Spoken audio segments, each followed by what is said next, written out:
Bonjour Cyril Guimard, première journée de repos de ce Tour de France 2025. Après une première très très longue semaine, on a eu 10 jours de course pour cette première semaine. 14 juillet oblige, on a décalé un peu la journée de repos avant Toulouse. On est heureux d'avoir le Druide pour débriefer un petit peu ce long début de Tour de France et cette première moitié même de Tour de France carrément. Pas trop fatigué après 10 jours de course intense. Non, non, non, non, non, non, ça va très bien, ça va très très bien. En fait, il n'y a pas une montagne, donc je suis pas fatigué. On n'a pas encore sur cette première semaine attaqué le plat de résistance ou le premier plat de résistance avec les Pyrénées, et pourtant il y a déjà une hiérarchie qui s'est mise en place avec des enseignements quand même relativement intéressants. Justement, qu'est-ce que tu retiens de ces 10 premiers jours à travers le Nord, la Normandie, la Bretagne et le centre? On est enfin arrivé dans les Pyrénées, mais il s'est quand même passé pas mal de choses sur ces 10 premiers Beaucoup, jours. beaucoup, beaucoup de choses. D'abord, la course a été vivante, intéressante, mais c'est toujours le cas lorsqu'on ne met pas un prologue pour commencer. Et ben, la valse des maillots jaunes aussi, hein, puisqu'on en est rendu au quatrième, je crois, avec avantage Van Der Poel, 4 jours en jaune, Pogačar seulement trois.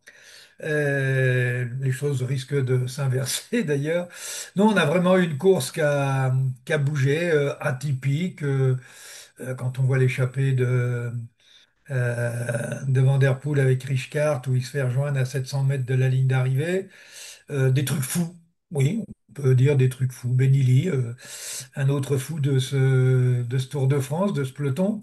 Non, une course qui a été quand même très très intéressante avec un contre-la-montre qui a un peu hiérarchisé les positions au niveau du classement général. Et quand on voit tous les noms des vainqueurs, on n'a que des très grands champions au palmarès en 10 journées. C'est assez impressionnant le palmarès et comment dire, les noms qu'on a en vainqueur d'étapes du Tour de France. Ah oui, oui, non, on a que des tops, hein, que ce soit les sprinters avec Tim Merlier, Philipsen qui malheureusement a quitté le tour un peu rapidement, Milan. Non, on a eu tout ce que l'on peut espérer dans une première semaine de tour où la montagne est absente. Pas les côtes. La Normandie était quand même assez accidentée, la Bretagne également. Donc vraiment un beau, beau début de course, une belle semaine. Et puis quand même un certain nombre d'enseignements.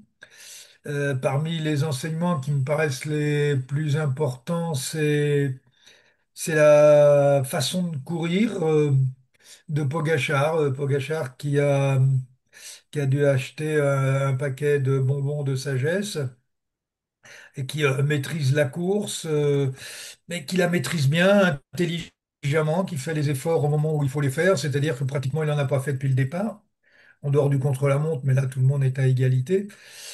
Non, il court juste. Et en face, on sent une fébrilité chez Vingegaard qui n'est pas serein, qui essaye de se rassurer au travers de mouvements de course. Mais pour l'instant, prendre en défaut Pogačar, ça n'était pas possible cette première semaine. Et puis, je l'ai dit, dans cette première semaine, les favoris du Tour n'ont pas donné un coup de pédale, toujours à l'abri dans les roues de leur train. Donc, ils vont attaquer la montagne après Toulouse, je veux dire, en pleine possession de leurs moyens, avec un petit handicap quand même pour Pogachar. C'est Almeida qui a été obligé de rentrer à la maison malheureusement. Toutes les autres équipes ont encore toutes leurs cartes. Justement, tu donnes avantage au point à Pogacar sur cette première semaine, puisqu'on a quand même l'impression que c'était un parcours qui lui correspondait plus, avec des efforts très punchy, et il n'a jamais réussi à décrocher Jonas Vingegaard, à part sur le chrono, évidemment. C'est pas quelque chose qui peut être inquiétant pour la suite, surtout après avoir perdu Non, Almeida, c'est ce justement. qui me rassure, moi. Ah ouais. C'est ce qui me rassure. Pourquoi faire des efforts les efforts qu'il a fait, ça a été pour aller chercher des bonifs, quelques secondes à droite, quelques secondes à gauche. Mais il l'a fait sur deux coups de pédale, c'est-à-dire sans se rentrer dedans. Même sur l'étape sur l'étape de lundi. Bon, il a attaqué à un moment où ça commençait un petit peu à l'énerver, où il fallait un petit peu remettre les choses dans l'ordre. Mais il a fait quoi? Il a fait 800 mètres et puis il s'est rassis. Et puis Pogačar était bien content d'ailleurs. Et ça a permis à Martinez de pouvoir rouler devant, devant Pogačar Une et scène assez Vingegaard. cocasse, ouais. Oui, c'était, mais c'est une bonne image. Il pourrait la mettre dans son salon en disant, regardez, là, c'est moi qui roule, je leur fais mal. Non, c'est aussi, ça fait les images, ça fait aussi partie de la course. Bon, allez, en tout, il a fait 2 kilomètres d'effort depuis le début, indépendamment du contre-la-montre, bien sûr. On a parlé un peu des deux cadors du Tour, du bal des champions depuis le début de cette 112e édition. Les Français, est-ce qu'ils ont été conviés ou pas? Pas de victoire d'étape. On a quand même vu une petite Vauclin-mania sur ces 10 premiers jours. Alors, on a l'impression qu'avec la montagne qui arrive, ça va un peu se calmer. Qu'est-ce que tu as pensé, toi, quel est ton retour sur cette première semaine des Français? Ben, malheureusement, et je me répète à chaque fois et depuis des années, on est à notre place. On est très heureux de la progression, de la maturité qui est en train de prendre Vauclin. Il a montré quand même quelques limites au Puy de Sancy, mais tout ce qu'il a fait depuis le début du tour, son contre-la-montre aussi, qui a été une très très belle performance. Mais on est à notre place. Le deuxième français, là aussi, c'est une bonne surprise. C'est Gégat qu'on va retrouver dans le top 15 aujourd'hui. Mais pour le classement général, non, on n'est pas dedans. Pour les sprints, on n'est pas dedans. Mais ça, on le savait avant le départ. L'autre satisfaction, c'est il avait eu un départ de tour très compliqué, surtout dans les bosses de Cassel, entre autres. Il s'est refait une petite santé malgré une petite bourde lorsqu'il est parti faire un raid, alors il eût été beaucoup plus sage de rester tranquillement dans le peloton. Peut-être que s'il n'avait pas fait ce raid hier, il serait allé peut-être jouer la gagne dans le final. Mais il a Lenny retrouvé son Martinez, track. évidemment. Il est allé chercher le maillot à poids demain. Je pense que c'est un bel objectif sur lequel il peut s'accrocher. Il a une autre chance un petit peu dans son équipe, c'est que Buitrago maintenant est hors du coup et qu'il est seul et unique leader. Ça veut dire un autre statut. Il va donc être protégé maintenant en permanence. Et oui, il peut rêver d'un maillot à poids aux Champs-Élysées.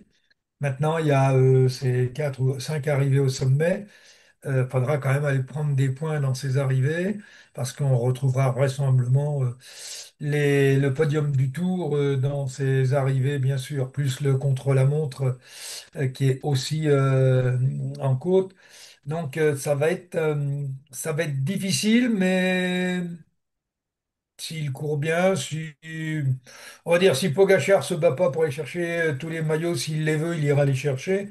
Mais on a cru comprendre, enfin, c'est ce qu'on a vu cette première semaine, et c'est ça l'enseignement, c'est que aujourd'hui, il court à l'économie, intelligemment, et il court en fonction d'un objectif précis, c'est d'être en jaune à Paris. Et tout le reste l'indiffère totalement, jusqu'à aujourd'hui. Alors, se projeter un petit peu, on a les Pyrénées qui arrivent.